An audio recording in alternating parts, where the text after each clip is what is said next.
հաջորդ մեր ցուցանմուշը սարկոֆագ լատիներենից, որը նշանակում է դա գաղ, արդեն արկղ, այսպես ասեմ, թվագրվում է Քրիստոսից հետո 3-րդ դարով, այսինքն արդեն նախաքրիստոնեական ընթացքն է շրջանը,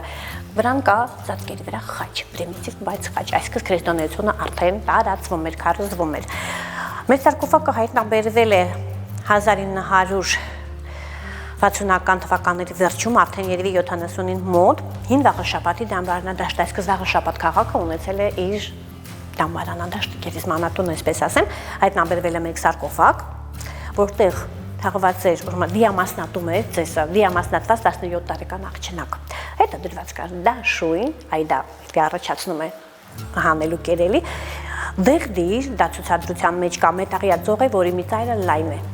գտալի նման, դեղդիր, դեղը օգտագործելու համար, խմելու, ընդունելու համար, եւ կար սրվակներ, ապակյա սրվակներ, հրաշալի, այսինքն ապակյա գործությունը մեզ մոտ արդեն զարգացած էր եթերային յուղերի համար եւ արդյունքները սրբազան